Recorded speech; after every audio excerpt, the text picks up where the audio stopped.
Hello, hi friends. ಇವತ್ತು ನಮ್ಮ ಕಂಪನಿಯಲ್ಲಿ ಗಣೇಶನಿಗೆ ಪೂಜೆ ಮಾಡಿಸ್ತಾ ಇದ್ದಾರೆ. ಹಾಗಾಗಿ ನಾನು ಗಣೇಶನಿಗೆ ಏನಾದರೂ ಸ್ಪೆಷಲಾಗಿ ಮಾಡ್ಕೊಂಡು ಹೋಗಬೇಕು ಅಂತ ಅಂದ್ಕೊಂಡೆ. ಏನು ಸ್ಪೆಷಲಾಗಿ ಮಾಡ್ಕೊಂಡು ಹೋಗೋದು ಅಂತ ಅಂದ್ಕೊಂಡು ಕರ್ಜಿಕಾಯಿ ಹಾರ ಮಾಡ್ಕೊಂಡು ಹೋದರೆ ಚೆನ್ನಾಗಿರುತ್ತೆ ಅಂತ ಹೇಳ್ಬಿಟ್ಟು ಕರ್ಜಿಕಾಯಿ ಹಾರ ಮಾಡೋಕ್ಕೆ ಎಲ್ಲ ರೀತಿ ಪ್ರಿಪ್ರೇಷನ್ ಮಾಡಿಕೊಂಡೆ. ಕರ್ಜಿಕಾಯಿ ಹಾರ ಮಾಡೋದಕ್ಕೆ ಎಲ್ಲ ರೆಡಿ ಮಾಡಿಕೊಂಡು ಎಲ್ಲ ಒಸ್ಕೊಂಡ್ಬಿಟ್ಟು ಕರ್ಜಿಕಾಯಿ ಮಾಡೋದಕ್ಕೂ ರೆಡಿ ಮಾಡಿಕೊಂಡು ಈ ಥರ ಎಲ್ಲ ಯಾವತ್ತೂ ಮಾಡಿಲ್ಲ, ಬಟ್ ಟ್ರೈ ಮಾಡ್ತಾಯಿದ್ದೀನಿ.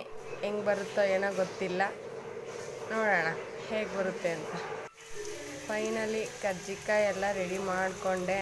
ಎಣ್ಣೆಲ್ಲ ಕರ್ದ್ಬಿಟ್ಟು ಕರ್ಜಿಕಾಯಿ ಹಾರ ಮಾಡ್ಕೊಳ್ಳೋದಕ್ಕೆ ಏನು ಗೊತ್ತಾ, ಎಣ್ಣೆಲ್ಲ ಹಾಕಿ ತೆಗಿತಿದ್ದಂಗೆ ಬಿಸಿ ಇದ್ದಾಗಲೇ ಅವನ್ನ ನಾವು ಸೂಜಿ ದಾರದಲ್ಲಿ ಹಾಕ್ಬಿಟ್ಟು ಏರಿಸ್ಕೋಬೇಕು. ಇಲ್ಲ ಅಂತ ಅಂದರೆ ಅದು ಗಟ್ಟಿಯಾಗಿ ಆರಿದ ಮೇಲೆ ತುಂಬ ಗಟ್ಟಿಯಾಗಿಬಿಡುತ್ತೆ.